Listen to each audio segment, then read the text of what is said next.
Hello, welcome to Any Answers Answered for May 2019. We're going to try and fit 3 questions in this time. The reason we can do that is because 2 are very, very similar. So let's start with those. The first of them comes from Peter Pechalko. The second comes from Alison IS, I'm not sure. And they both relate to a very similar topic. The first of the 2 questions is, I have a client who is a 40% taxpayer. His wife is a very low basic rate taxpayer, and he's asked a solicitor to draw up a declaration of trust deed, allocating 100% of property income and expenses to his wife. The effective date of signing is the 29th of March 2019. And the question is, can he apply that? Can he effectively pre-apply that to apply for the entire 18-19 tax year? The second question relates to an unmarried couple who split rent from properties. Only one of the couple own the property, but they're wanting to split the income 50-50. We are back into the wonderful world, Tim, of Form 17. We are into the wonderful world of beneficial ownership versus legal ownership. Please tell us what the rules are. But also, we're looking at the settlements legislation, Jones versus Garnett. Who was the poster of the first query? Peter Pechalko, or do you think it is I think Peter you'll Chalk? find that it's peterchalkco.co.uk. Do you think so? UK, yes, not Pechalko. I want it to be Peter Pechalko. It's Peter of Peter Chalk and Co. But yeah, that's the problem with web addresses, I think. And first, backdating this sort of thing might be all right for some professions, but not for accountants and tax advisors. And so no, it can't be backdated. But in any event, what we're looking at is an attempt to allocate rental income between spouses of a property that is solely owned by one of the 2 spouses. And you simply can't do that. We've previously pointed out that the Form 17, which you mentioned, is only relevant where it reflects the actual beneficial ownership. In the absence of a Form 17, if there is joint ownership, then the rental must be split 50-50 between spouses and registered civil partners. But if, as is clear, I think, from the question, property solely owned by the husband, if it is solely owned by the husband, then all of the rental must be taxed on him. And what they need to do is get the solicitor to convey the property into their joint names. Now, it could be a tenancy in common, and they could allocate 99% of the beneficial interest to the husband and 1% to the wife, and then, without doing a Form 17, half the rental on her return, half on his. But what they're proposing is... Because, sorry to interrupt you, because that is the automatic that's assumption. The automatic. Only if there's a Form 17 could it then be split. And if there is a Form 17, it would have to follow 99 to the husband, 1 to the wife. Yep. So the only way you can get 100% to the wife is by transferring the entire property to her for capital gains tax, or in law, and then of course that'll be a nil gain, nil loss transfer for capital gains tax, but that's that.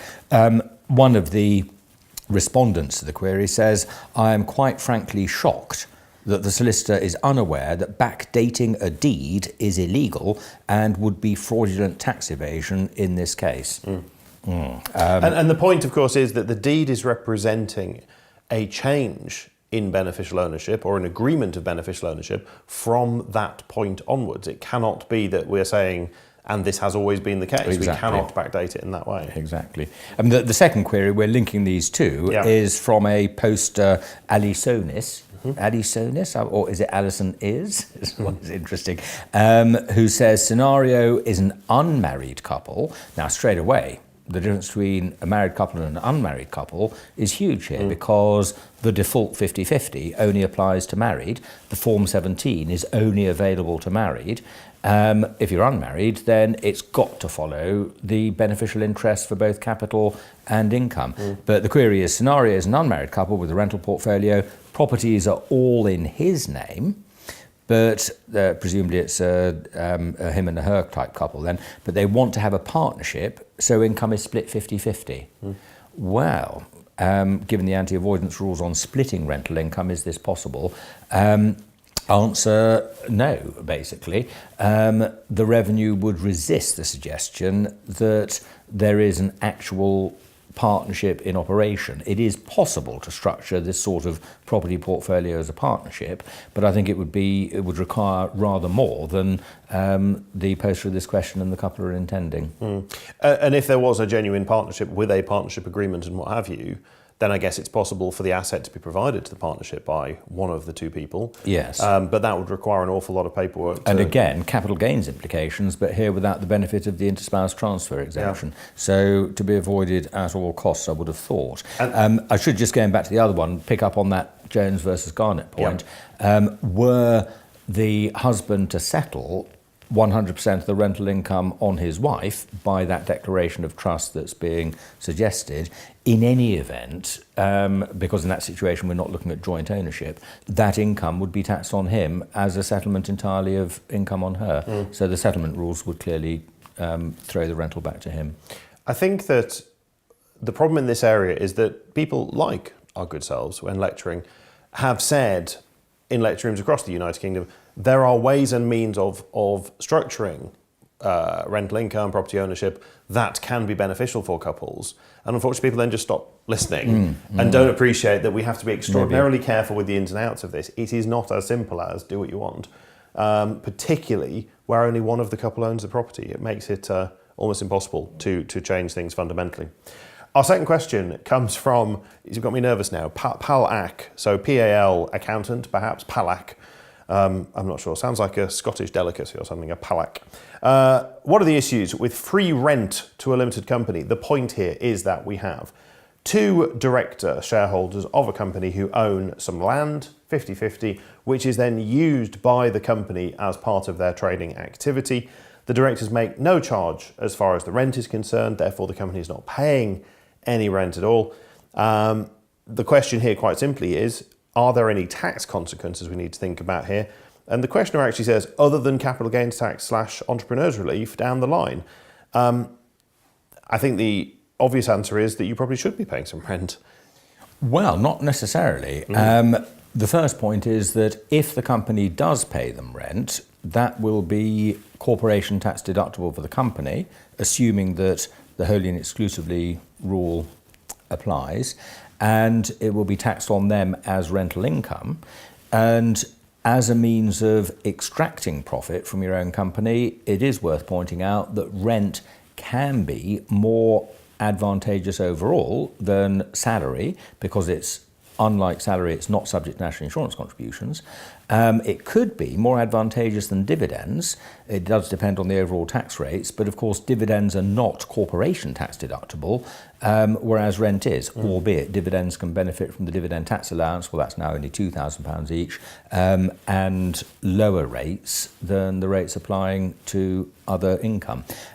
So the question as to whether the rental payment would be overall efficient from a corporation tax, income tax and national insurance point of view is not that clear cut. However, there is one overriding reason why it would be better not to take rent, and that is eventual entrepreneurs relief, because as it stands, the brothers could benefit from entrepreneurs relief on an eventual disposal of the land, on a gain on such a disposal, provided that it counts as an associated disposal, and that would mean that it has to be part of their withdrawal from the business, so they should be selling the company at the same time, or roughly the same time as selling the land. And since, I forget which year, was it 2008? Quite a long time ago, 10 years, 9 years, 11 years. Since then, the payment of rent by a company to the individuals who allow a company to use an asset they own personally will invalidate, or at least reduce potentially, it depends on the amounts, entrepreneurs relief. So having it rent-free could ensure that the gain on eventual disposal qualifies for entrepreneurs relief. I say could because it does require all sorts of other conditions being met. I was asked the other day in the lecture room whether, if you were charging rent up until the final 12 months, which would now be the final 24 months, but you had it rent-free for, let's say, now the last 24 months, and then you sell the land and it's an associated disposal, will that qualify for ER? Answer, only partially, because we'd have to look at the whole period of ownership of the associated asset and look at the rent that was paid, and if it was a full market rent, and if it was all post 2008, then if you had, say, the last 2 years, but the earlier, let's say, 5 years, last 2 years rent-free, 5 years market rent, well, 5/7 of the gain on the land would then fail to qualify for ER. Only the last 2/7 would qualify. I think that's a myth that has grown up around a rule that is very similar, which relates to newly trading activities, or if you then put the property into a partnership or something. Right.